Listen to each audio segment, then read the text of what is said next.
Meus irmãos, bom dia a todos. Nós, neste momento, vamos dar início agora pela manhã. Hoje é dia do Senhor e nós vamos dar início pela manhã agora o estudo da pergunta número 2 do nosso Catecismo Maior.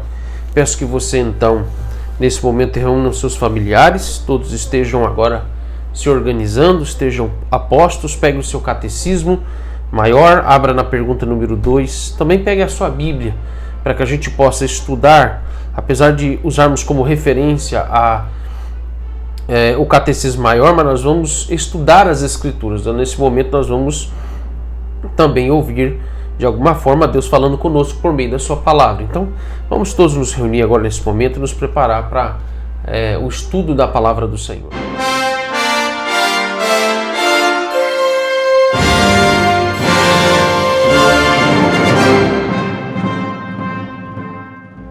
Como eu havia dito, nós vamos estudar a pergunta de número 2 aqui do Catecismo Maior.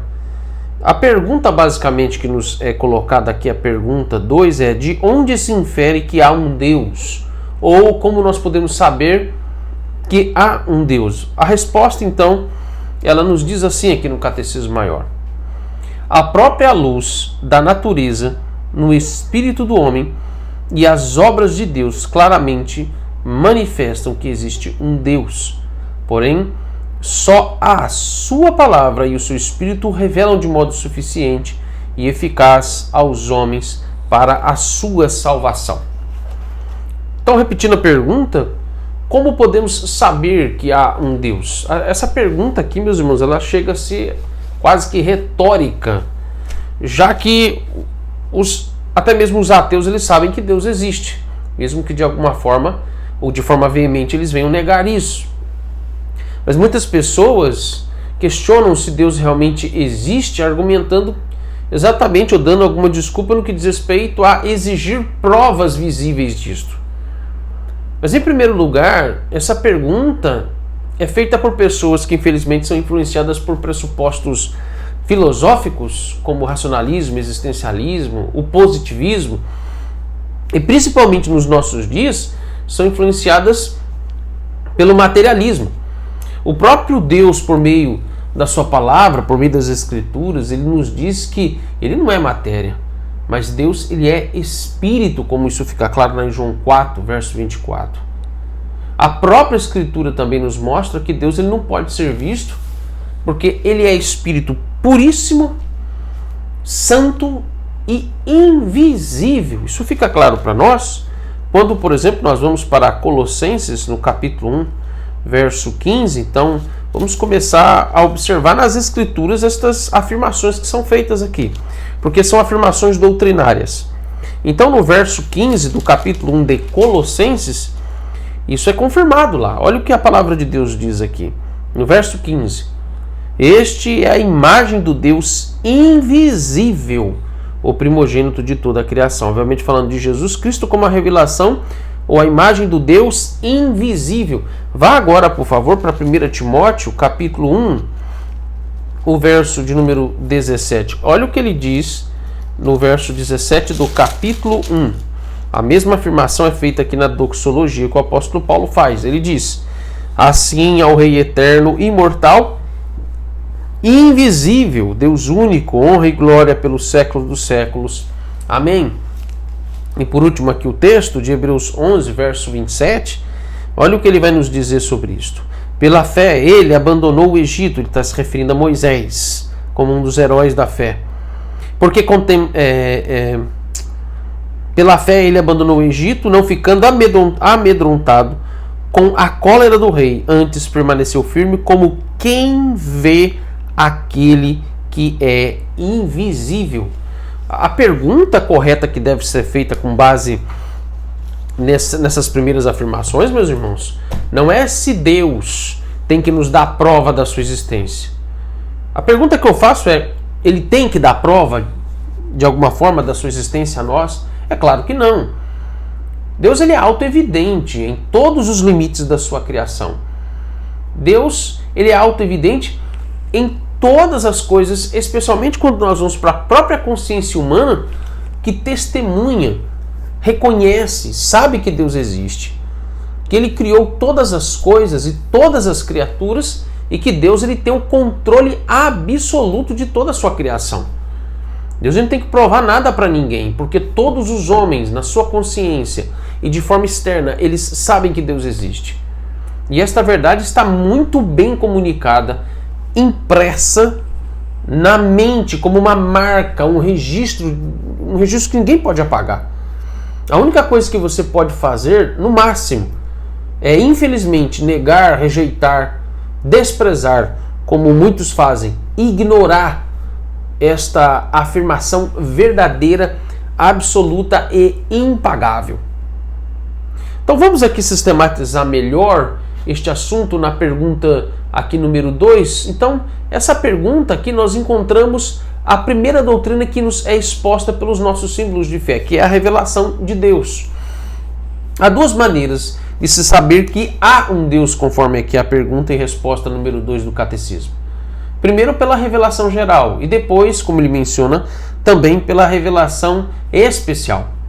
O que também nós podemos chamar de revelação natural e a revelação especial de revelação sobrenatural. Uma das questões que precisamos responder é por que as duas maneiras de saber que há um Deus, ela é revelação. Revelação aqui significa Deus se fazer conhecido aos homens. E isto aqui implica então em um conhecimento que só é possível porque Deus quis se fazer conhecido. Isso pode ser verificado porque eu estou fazendo uma segunda afirmação lá em Romanos capítulo 1, versos 19 e 20. Então abra sua Bíblia, Romanos capítulo 1, os versos 19 e 20. Olha o que a palavra de Deus vai nos dizer ali. Ele diz assim, Romanos capítulo 1, verso 19 e também o verso de número 20. Ele diz: porquanto o que de Deus se pode conhecer é manifesto entre eles, porque Deus lhes manifestou. Porque os atributos invisíveis de Deus, assim o seu eterno poder, como também a sua própria divindade, claramente se reconhece desde o princípio do mundo, sendo percebidos por meio das coisas que foram criadas. E ele acrescenta, tais homens são, por isso, indesculpáveis. Ou seja, a pergunta número 2 aqui do nosso catecismo é interessante porque ela é muito rica aqui no seu conteúdo doutrinário e teológico, porque ela nos guia a duas questões que diferenciam o cristianismo das outras religiões, que é a fé cristã fundamentada na razão e revelação. Como é que nós podemos verificar isto à luz das Escrituras?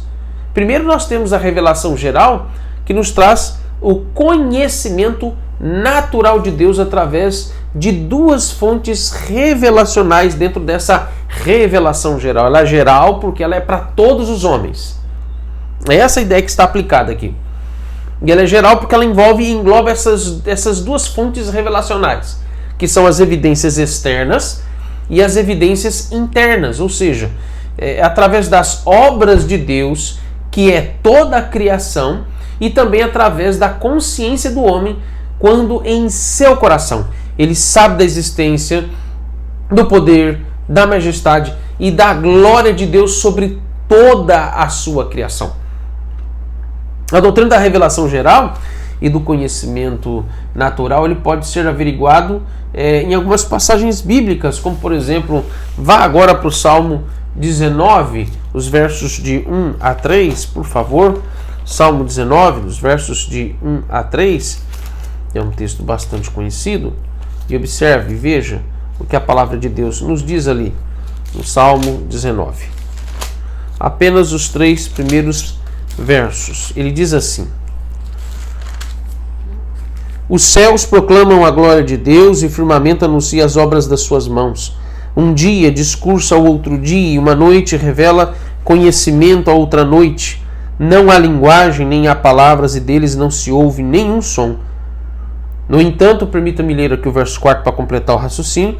No entanto, por toda a terra se faz ouvir a sua voz e as suas palavras até aos confins do mundo. Até aqui já nos é suficiente. Veja, o Salmo 19, os versos de 1 a 3, nos falam da revelação geral por meio da criação ou as evidências externas de que há um Deus.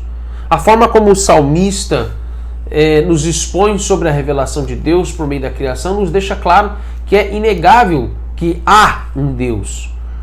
Quando você vai, mais uma vez, me permita lembrar de Romanos capítulo 1, versos 19 e 20, quando o apóstolo Paulo ele usa como fundamento o Salmo 19, os versos de 1 a 3, ou dos versos de 1 a 4, para exatamente nos dizer que só podemos conhecer algo sobre nós mesmos e sobre Deus porque Ele se fez conhecido a nós. E é por isso que nós somos responsabilizados das evidências externas do ser, dos atributos invisíveis, do seu poder e a sua divindade, que claramente, como nós acabamos de ler, elas são percebidas, ou seja, elas são conclusivas, elas são vistas na mente ou na consciência do homem. Significa que ele não pode negar o que ele vê e o que ele sabe. Isso aqui nos lembra duas verdades importantes. A primeira é que Deus não precisa provar sua existência para ninguém, porque ele é evidenciado por tudo o que vemos, sentimos e inclusive desfrutamos da criação. Segundo, a coisa mais importante da vida é a nossa compreensão, disposição e o relacionamento com Deus. Isso é o que mais deveria importar, que o homem deveria se importar de se preocupar na sua vida. Porque nós somos, inclusive, como já vimos na pergunta 1, nós somos criados para isso. Nada pode ser mais importante para nós senão que nós busquemos a Deus. Mas por causa do pecado, o homem ele não pode encontrá-lo sozinho ou pelos seus próprios esforços. Inclusive o apóstolo Paulo ele nos deixa isso bem claro quando a gente vai lá para Atos capítulo 17, lá os versos 24 a 29. Observe o que ele vai dizer lá então nesse texto, os versos 24 a 29. Atos 17, a partir do verso 24. Ele diz assim: O Deus que fez o mundo e tudo que nele existe, sendo ele Senhor do céu e da terra, não habita em santuários feitos por mãos humanas, nem é servido por mãos humanas, como se de alguma forma precisasse, pois ele mesmo é quem a todos dá vida, respiração e tudo mais. De um só fez toda a raça humana para habitar sobre toda a face da terra, havendo fixado os tempos previamente estabelecidos e os limites da sua habitação, para buscarem a Deus, se porventura, tateando, o possam achar. Bem que não está longe de cada um de nós, pois nele vivemos, nele nos movemos e existimos, como alguns dos vossos poetas têm dito, porque dele também somos geração. Sendo, pois, geração de Deus, não devemos pensar que a divindade é semelhante a ouro, prata ou a pedra, trabalhados pela arte e a imaginação do homem.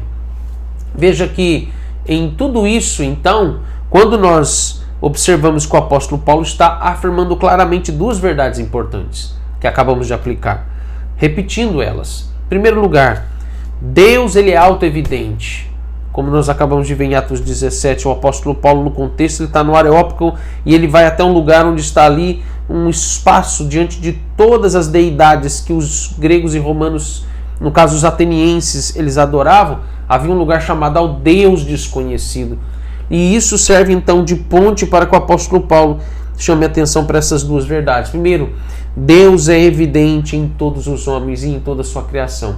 E segundo lugar, nos lembrando aqui que o homem, ele sozinho não pode encontrar a Deus, ele não pode conhecer a Deus, se Deus não se fizer conhecido diante dele. E ele inclusive vai deixar isso claro no verso 27. Agora, quando nós vamos para Gênesis, lá os capítulos 1 e 2, você tem percebido que os nossos estudos têm servido de base, um dos textos que mais tem sido referência para nós são os dois primeiros capítulos do livro de Gênesis. Então me permita mais uma vez fazer essa referência, porque ela é importante aqui. Gênesis capítulos 1 e 2, nós temos o princípio de tudo que envolve a revelação geral e natural. Por exemplo, quando Moisés ele escreveu o livro de Gênesis, especialmente os capítulos 1 e 2, a sua intenção aqui não era provar algo sobre Deus. Ele não escreve o livro de Gênesis numa perspectiva científica, mas a intenção dele foi instruir o povo de Israel sobre questões universais e básicas da confiança que o povo de Israel deveria depositar no seu Deus. Veja como isso fica bem claro a nós quando Gênesis começa exatamente aí no verso 1, dizendo lá: no princípio criou Deus os céus e a terra. Em outras palavras, antes de tudo existir, Deus sempre existiu. Ele é. O apóstolo João, ele vai fazer uma declaração fundamental com base exatamente em Gênesis capítulo 1, verso 1, quando ele vai dizer lá que no princípio, a palavra princípio é a palavra-chave aqui. No princípio era o verbo estava com Deus e o verbo era Deus. Isso lá em João 1, verso 1. E o próprio Senhor Jesus, quando ele nos lembra esta mesma declaração, quando ele afirmou lá para os seus inimigos, os judeus, quando ele vai dizer que em verdade vos digo, antes que Abraão existisse, eu sou. Está lá claro em João 8,58. Em outras palavras, o início de tudo diz respeito ao princípio de todos os fundamentos da fé cristã.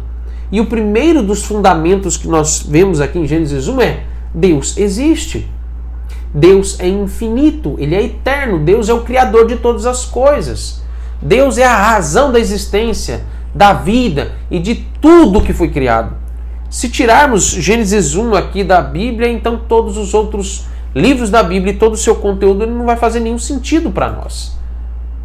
Quando então nós vamos para o capítulo 2 de Gênesis, se vê lá claramente o princípio da revelação geral, ainda mais de forma específica, detalhada, mais aprofundada. Quando Deus, por exemplo, ao criar o homem, ele designou ao homem esse conhecimento natural por meio lá dos seus afazeres e dos seus deleites, das suas prerrogativas. O primeiro de todos os seus afazeres ali mencionado, lá em Gênesis 2, do verso 1 ao 3, o primeiro deles é a adoração a Deus. O segundo dos seus afazeres é o desfrutar e se deleitar com a comunhão com Deus por meio da contemplação de toda a natureza e também do usufruto dos seus recursos que estavam ali para ser explorados. Você vai verificar isso, leia depois com calma lá os versos 4 ao 14. E ele também dá ao homem, como parte dessa revelação geral, a necessidade do trabalho. O trabalho foi criado por Deus para o homem, que é no verso 15 do capítulo 2. Em terceiro lugar, Deus dá ao homem algo fundamental, lá em Gênesis 2, 16 e 17, que é a sua lei moral. Isso, inclusive, vai ficar muito claro a nós, lá em Romanos capítulo 2, os versos 14 e 15, quando diz que a lei de Deus está no coração do homem. Ao mesmo tempo que ao homem também foi dado o prazer de conhecer a Deus através de uma liberdade que lhe concedeu prazer na obediência perfeita a Deus. Em quarto lugar, Deus deu ao homem conhecimento perfeito e verdadeiro de si mesmo. E Deus, através do desenvolvimento da sua intelectualidade, ao dar inclusive nome aos animais, quando lá nos versos 19 e 20 isso está muito bem estabelecido. E por último, o conhecimento natural, a revelação geral de si mesmo e de Deus através agora das suas relações sociais com outro ser humano, que neste caso primeiro começa com a sua mulher. Isso fica claro lá nos versos 21 a 25. E é interessante ver que o homem, quando viu pela primeira vez a mulher, ele faz ali uma declaração no verso 23. Mas aquela declaração no verso 23 expressa, em primeiro lugar, o reconhecimento e a sujeição à verdade de que Deus não apenas existe, mas de que Ele é perfeito, completo, suficiente e bom. Esse é o aspecto que envolve, inclusive, a aplicação de modo geral, a ideia da pergunta número 2, de nós nos sujeitarmos não apenas intelectualmente à ideia de que Deus existe ou de que há um Deus, mas nós vamos ver mais à frente de que essa sujeição, ela é de corpo, alma, de todo ser, de todo seu coração, não apenas no entendimento, não apenas da mente, mas também de tudo que você pode oferecer para expressar de que Deus não apenas existe, mas Ele é perfeito, completo, suficiente e bom. Em tudo isso nós podemos ter comunhão com Ele. Agora é interessante ver que a religião, é um dos fatores mais interessantes que se pode constatar a existência de Deus na consciência do homem. Há uma necessidade universal de buscar o caminho de volta para Deus. Inclusive, isso fica claro para nós até mesmo fora do contexto do cristianismo, quando os pagãos, feiticeiros e até mesmo, se me permite aqui ser mais até incisivo, os satanistas, eles sabem por implicações óbvias de que Deus existe. E eu estou dizendo isso com toda a segurança, porque inclusive nós podemos dizer que os demônios, os espíritos malignos que são invocados por seus adoradores, médiuns, feiticeiros, são inclusive a constatação de que Deus existe e Ele governa tudo o que Ele mesmo criou. Inclusive, como bem disse o puritano Thomas Watson, ele vai dizer algo muito interessante. Ele vai dizer que se há um demônio, há um Deus. Se há um espírito maligno, então há um espírito bom. O pagão, ele pode não adorar o verdadeiro Deus, mas mesmo ele adorando um falso Deus, ele tem a constatação, a evidência clara na sua consciência de que o verdadeiro Deus existe. O apóstolo Paulo, quando ele se encontrava, e a gente acabou de ler esse texto aqui, quando ele se encontrava lá no Areópago, entre os atenienses, ele vai mencionar essa realidade. Ele vai mencionar essa realidade mais precisamente lá no verso 23. Me permita ler mais uma vez. Olhe bem como ele deixa isso claro para os atenienses que estavam ouvindo ele. Ele vai dizer: porque passando e observando os objetos de vosso culto, encontrei também um altar na qual está escrito: ao Deus desconhecido, pois esse que adorais sem conhecer é precisamente aquele que eu vos anuncio. Como bem disse inclusive o reformador João Calvino, todos os homens eles têm em si mesmo a semente da religião, ou em outras palavras, o desejo de se voltar para Deus. Mas um homem ele não sabe o caminho de volta para o seu Criador. E é neste ponto que nós temos então uma segunda questão que também nos é importante e está aqui na pergunta número 2. Que, em primeiro lugar, a revelação geral ela não é suficiente para que o homem ele possa conhecer a Deus mais intimamente. E por que eu estou dizendo isso? Porque a condição e a necessidade espiritual do homem era suprida suficientemente pela revelação geral e também pelo conhecimento natural. Porque o homem não tinha pecado. Bastava que aquilo que eles receberam de Deus como conhecimento, lá em Gênesis capítulo 2, como nós já vimos aqui antes, um conhecimento completo, perfeito, que trazia contentamento e deleito ao coração deles, mas que por causa da queda, ou a partir da queda, essa condição e necessidade espiritual agora ela muda. Ela não mais está em sujeição perfeita, completa, apenas pelo conhecimento natural. E nisto é que entra o problema do pecado, quando distorceu ou corrompeu o coração e a mente do homem na compreensão e também na interpretação do conhecimento natural. Entenda que o homem ele não perdeu a capacidade de aprender este conhecimento natural, mas a partir da desobediência dos nossos primeiros pais, o homem ele tem o seu entendimento totalmente distorcido e obscurecido pelo pecado. Como é que a gente pode constatar isso? Agora eu quero que nós lemos os versos 19 e 20 de Romanos 1. Veja que isso está muito bem fundamentado nos versos agora 21 e 22. Repito, a obscuridade do coração do homem em relação a esse conhecimento natural ou revelação geral, que continua sendo perfeito porque ela vem de Deus, mas que infelizmente está distorcido, corrompido no coração do homem. Olha o que ele vai dizer então nos versos no capítulo 1, os versos 21 e 22. Porquanto, tendo o conhecimento de Deus, não glorificaram como Deus, nem lhe deram graças, antes se tornaram nulos em seus próprios raciocínios, obscurecendo-se-lhes o coração insensato, inculcando-se por sábios, tornaram-se loucos.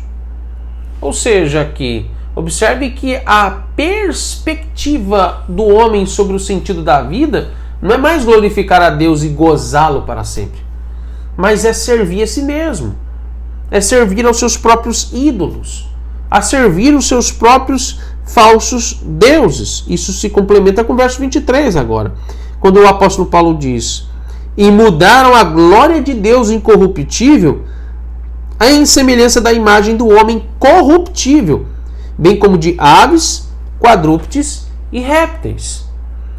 Como bem disse, meus irmãos, Derek Thomas, que é um comentarista bíblico, ele vai dizer que a revelação geral, ou também o conhecimento natural, ele não traz consigo mesmo agora a mensagem redentora que o homem precisa. A revelação geral, ela não dá qualquer indicação de que Deus ele pode perdoar aqueles que quebraram a sua lei.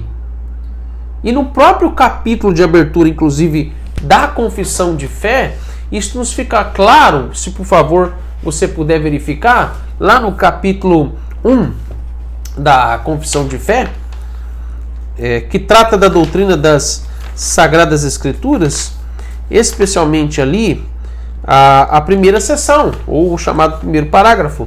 Olha o que ele vai nos dizer aqui. Ainda que a luz da natureza e as obras da criação e da providência manifestam de tal modo a bondade, a sabedoria e o poder de Deus, que os homens ficam inexcusáveis, todavia não são suficientes para dar aquele conhecimento de Deus e de sua vontade necessário à salvação. Ou seja, em tudo isto aqui, a revelação especial é o meio pelo qual então Deus se revela mais intimamente e graciosamente aos seus eleitos, a fim de que eles conheçam intimamente a Deus por meio do seu Filho Jesus Cristo. Como é que a gente pode fundamentar isso agora nas Escrituras? É só você ir para 1 Coríntios capítulo 2, os versos 9 e 10. Olha o que nos diz lá os versos 9 e 10 de 1 Coríntios 2. Ele diz assim: mas, como está escrito, nem olhos viram, nem ouvidos ouviram, nem jamais penetrou em coração humano o que Deus tem preparado para aqueles que o amam. Mas Deus não-lo revelou pelo Espírito, porque o Espírito a todas as coisas perscruta até mesmo as profundezas de Deus. Observe aqui como isso é importante para nos mostrar que a única forma de conhecermos a Deus é a partir do que a palavra dele, que é as Escrituras Sagradas, por meio também do seu Santo Espírito, é que nós somos capazes de conhecer intimamente a Deus. A revelação especial aqui, então, meus irmãos, também aqui chamada de revelação sobrenatural, porque ela só é possível pela iniciativa e vontade soberana de Deus. Deus se fez revelado por meio de recursos miraculosos e sobrenaturais, e nisto entram então as modalidades revelacionais como teofanias, sonhos, visões, o momento em que o Filho de Deus, a segunda pessoa da Trindade, e também alguns anjos, eles apareceram pré-encarnados para transmitir a palavra do Senhor, e por último, também pela modalidade chamada profecia. Então a revelação de Deus ao seu povo, ele começa com Deus falando, ou seja, a revelação verbal, que vai de Adão até Moisés. E a partir de Moisés, passa-se agora o registro dessa revelação verbal ou oral de Deus ao seu povo, onde a gente pode constatar isso em Hebreus capítulo 1, os versos 1 e 2. Olhe bem o que ele diz aqui na palavra do Senhor. Havendo Deus outrora falado muitas vezes e de muitas maneiras aos pais pelos profetas, nesses últimos dias nos falou pelo Filho, a quem constituiu o herdeiro de todas as coisas, pelo qual também fez o universo. Agora, o outro ponto aqui que nos é importante é que a revelação especial não é para todos os homens, não é para todos os seres humanos. Que ao contrário da revelação geral, a revelação geral ela é dada a todos os homens. Por isso que os homens são responsabilizados, eles são indesculpáveis diante do Senhor do fato de saberem que há um Deus.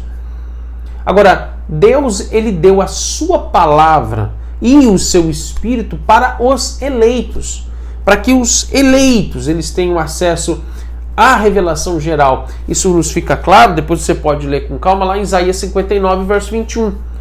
E isso, inclusive, também nos é claro quando nos mostra que a revelação especial é algo particular aos que, por meio dela, recebem Cristo como seu Salvador e Senhor. Eu tenho a impressão, meus irmãos, que os membros da Assembleia de Westminster, lá, aqueles 121 teólogos, eles estavam prevendo o que estaria por vir 100 anos depois daquela magistral reunião ou concílio que durou de 1643 até 49.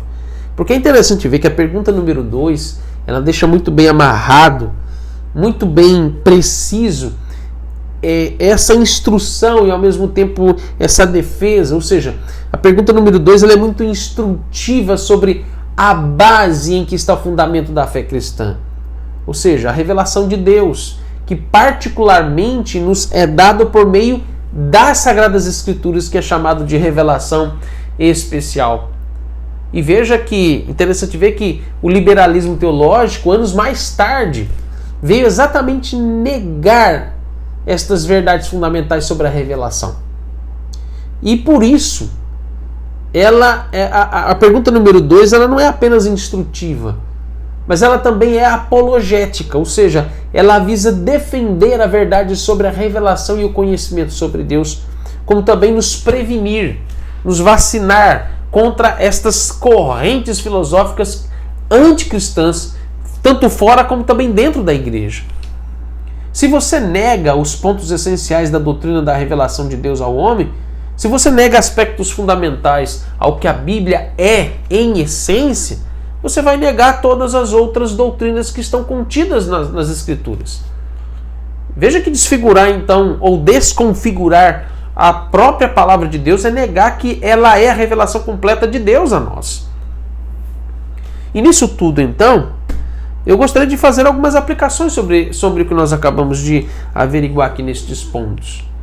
Primeiro ponto, meus irmãos, aqui como aplicação, que nos é importante, nos diz respeito na pergunta número 2, com relação ao que vem a ser a verdade e o lugar da verdade no que diz respeito a este ponto que nos fala sobre a existência de Deus. E a verdade, a questão que se discute muito nos nossos dias é se a verdade ela é ou não objetiva, se ela é ou não única, absoluta. Veja que a Bíblia se apresenta a nós como uma revelação que ela é absoluta, que ela é objetiva. E nesse sentido, a verdade ela é objetiva e única, porque ela não vem do homem. Apesar de alguns homens, ou seja, 40 autores, que eram homens santos, ou seja, eram crentes no Senhor Jesus, mas apesar de eles terem sido instrumentos para registrar a palavra de Deus, mas não veio da mente deles a palavra de Deus, mas veio da mente do próprio Deus. Então, a verdade, ela não, a fonte dela não é do coração do homem, ela não é interna, mas ela é externa, ou seja, a verdade ela não sai de dentro para fora, mas a verdade ela vem de fora para dentro. E é nesse sentido, então, que eu reafirmo mais uma vez a ideia de que a verdade ela não é algo pessoal ou individual, mas ela é revelacional, porque ela começa nos dizendo: há um Deus. Gênesis 1 deixa isso claro. Mais uma vez, Deus existe. No princípio, Deus. Essa é a primeira de todas as afirmações. E que a verdade ela é o que é porque Deus se revela a nós. E eu estou dizendo isso com base no que diz respeito ao modo como se deve interpretar todas as coisas em relação a Deus e também a nós mesmos. A verdade, ela não depende de como você a interpreta. Como eu disse, ela não vem de dentro para fora. Mas a verdade é aquilo que o próprio Deus revelou a nós como sendo a verdade. Então a verdade vem de fora e ela vem para dentro. Isso tem tudo a ver com a questão da revelação e o conhecimento sobre Deus. Veja que está em voga hoje exatamente a negação da existência de Deus com base exatamente na relativização da verdade e também na negação de que o conhecimento de todas as coisas passa primeiro pela revelação de Deus ao homem. E eu não estou aqui nesse ponto, meus irmãos, se me permite, desconsiderando a experiência humana do dia a dia. A experiência humana também, a gente sabe que ela é parte desse conhecimento que a gente desenvolve. Mas veja, a experiência não é algo objetivo no que diz respeito à verdade, mas a experiência é algo subjetivo diante de todo esse conhecimento objetivo de si mesmo e de Deus como Criador de todas as coisas. Veja como que isso afeta até mesmo os cristãos no seu modo de vida e como eles entendem essa relação com Deus, onde infelizmente as ideologias dos últimos 3 séculos, ou seja, a partir da segunda metade do século XVIII, têm guiado até mesmo os cristãos a um afastamento progressivo, mas expansivo dos verdadeiros pressupostos do cristianismo bíblico histórico. Muitos cristãos têm se aproximado do racionalismo, do existencialismo, do positivismo e principalmente, meus irmãos, do materialismo como uma religião. E o resultado disso é que as experiências pessoais e individuais têm sido normativas para estas pessoas, que inclusive muitas delas são membros de suas igrejas locais. Uma delas é a ênfase, por exemplo, na psicologização da religião, que dá ênfase e essa expressão que é usada pelos estudiosos das chamadas ciências da religião, quando eles tratam exatamente desse fenômeno chamado psicologização da religião, ou seja, que dá ênfase às experiências pessoais e emocionais de uma pessoa. Por exemplo, quando ela está num culto. Isso é bem visível em reuniões de muitas igrejas evangélicas. Considera-se mais, por exemplo, se me permite aqui exemplificar, considera-se mais preparar a ordem do culto, a liturgia de um culto, não com base no que as escrituras determinam e o que agrada a Deus, mas com base no que é determinado a partir dos gostos das pessoas, dos ouvintes, dos que vão participar ali daquela reunião, daquele culto. É com base no que se determina na fala, no comentário, se vai ou não desagradar os membros. Se a fala do pregador vai ou não trazer incômodo para os ouvidos dos membros. Se vai ser algo enfadonho ou se realmente vai tocar o coração das pessoas. Se a quantidade, o tipo de música que vai cantar agrada ou não as pessoas que vão estar ali. Se pregar 15 ou 30 minutos, vai ou não desagradar uma pessoa. Se determinadas formas de se orar será mais receptivo ou não por essas pessoas que estarão ali naquela reunião. E isto é o que se chama então de negação pragmática de que há um Deus. As pessoas elas não negam a Deus apenas em uma perspectiva intelectual ou filosófica ou teórica, mas elas também, meus irmãos, negam a Deus até mesmo sendo membro de uma igreja local. Um pregador pode negar a verdade de que há um Deus se ele, por exemplo, escolhe ou seleciona segundo as suas convicções pessoais, filosóficas e particulares o que vai ou não pregar num culto, com medo das pessoas que vão estar ali ouvindo. São norteados exatamente pela subjetividade das experiências e dos gostos humanos, e não pelo que Deus estabelece a partir do que Ele é a nós, na sua palavra. Um membro de igreja, ele pode negar que há um Deus se ele não gosta de ouvir determinadas verdades sobre si mesmo, especialmente quando isto mexe diretamente com os seus pecados. Em todos os aspectos da nossa vida, então, nós devemos demonstrar sujeição, submissão à verdade de que há um Deus sobre todas as coisas. Uma segunda aplicação que eu gostaria de fazer é quando nós afirmamos que há um Deus e nós devemos demonstrar e aplicar esta verdade em todas as situações da nossa vida. Ou seja, por exemplo, crer na soberania de Deus e nos seus decretos é se sujeitar à verdade de que há um Deus. Crer na providência de Deus, quando nós ali aprendemos que Ele controla, sustenta, governa todas as coisas, é se sujeitar à verdade de que há um Deus e este Deus não deixou as coisas soltas neste mundo a Deus dará. Em outras palavras, nós cometemos muitas vezes, meus irmãos, o grave pecado de negar que há um Deus, desassociando aspectos particulares da nossa vida, aspectos pessoais e comuns da nossa vida, com aquilo que nós chamamos de religiosidade, daquilo que é sagrado. Fazemos separação de coisas da vida do dia a dia, que a gente chamaria de secular, com aquilo que a gente chamaria de que é sagrado, que envolve solenidade, questões que envolvem aquilo que é sacro, o culto, por exemplo. A nossa não apenas, veja que a nossa vida, não apenas os cultos solenes, mas a nossa vida também deve afirmar que há um Deus em todos os momentos. Quando as coisas estão boas, ou quando coisas boas acontecem conosco, é interessante ver que nós afirmamos de boca cheia e com grande entusiasmo que há um Deus.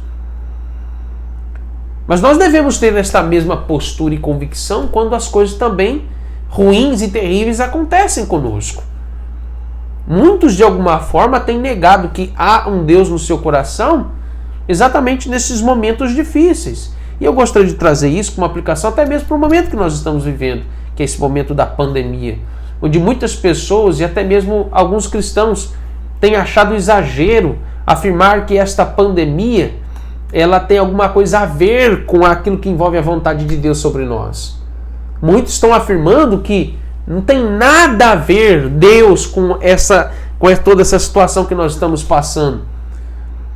Muitos dos meus irmãos e colegas pastores que estão sendo acusados de espiritualizar demais tudo ou qualquer coisa para tirar vantagens dessa situação calamitosa que nós estamos passando. Nós estamos, meus irmãos, lidando com possibilidades, estatísticas, probabilidades e outros que inclusive estão contando com a sorte ou com o destino diante dessa pandemia. Se vão ou não ficar doentes, se vão ou não sofrer em ficar doentes com essa enfermidade, se não vão sofrer com a crise econômica que está estourando também junto com essa pandemia. Há cristãos que estão confiando e esperando pelo fim do coronavírus com base nessas estatísticas, nessas informações, nesse otimismo da ciência em tentar descobrir o tratamento, a medicação certa para a cura dessa enfermidade. Estão se esquecendo de que Deus tem o controle sobre todas estas coisas. Estão se esquecendo que há um Deus sobre toda a terra e todo o universo e que Deus tem o controle de tudo, inclusive desta pandemia que nós estamos passando. Deus tem nos submetido a muitas provações e tristeza, inclusive nesta semana, não apenas no que diz respeito à crise, essa crise de saúde pública, ou essa crise aí da pandemia, não apenas também aspectos econômicos, mas inclusive essa semana, especialmente nos 2 últimos dias, onde eu sei que a grande maioria de vocês ficaram tristes. Passamos uma semana muito difícil por causa da tensão política que nós estamos vivendo no nosso país. Mas Deus, Ele tem nos submetido a estas provações e tristezas, inclusive desses 2 últimos dias, para refrescar a nossa mente sobre o fato de que só há um Deus. Só há um Deus. Só há uma esperança. Porque se há só um Deus, o único Deus verdadeiro, significa que só haverá uma única esperança. Só haverá uma única fé. Não pode haver uma esperança duplificada, você ter esperança em Deus e ao mesmo tempo ter esperança nos homens. Isso não é possível. Nós não podemos, aqui meus irmãos, não podemos tratar todos esses eventos que nós estamos passando como se fosse um mero destino. Mas nós devemos considerar todas estas coisas como um aviso, um alerta de Deus para nós. E este aviso e este alerta de Deus para nós é simplesmente como a pergunta 2 nos mostra aqui. Só há um Deus. Você realmente se sujeita a esta verdade daquilo que a Bíblia nos fala sobre como podemos saber que há um Deus? Realmente isso é nítido para você? E eu não digo isso numa perspectiva intelectual, porque você sabe de que Deus existe. Principalmente se você é crente no Senhor Jesus. Mas eu estou dizendo a vivência prática disso. A devoção de fato a esta verdade de que só há um Deus. Nenhum político pode ocupar o seu coração, porque só há um Deus. Nenhuma expectativa das probabilidades, as estatísticas e tudo que você tem depositado esperança. Você pode depositar confianças nessas coisas, porque só há um Deus. Você só deve servir apenas a um Senhor, você não pode servir a dois senhores. Só há um Deus. Este é o aviso que Deus tem nos dado nestes últimos dias. E enquanto você não tiver consciência clara disso, enquanto você não se submeter a isso de forma integral no seu coração, talvez Deus ainda prolongue mais alguns dias do tempo que Ele tem determinado para nós de ficarmos enclausurados, privados de muitos privilégios. Ele ainda vai nos manter em disciplina até que você entenda que só há um Deus. Que Deus nos abençoe nesse dia que é dia do Senhor. Aproveite o máximo dele para lembrar desta verdade. Amém.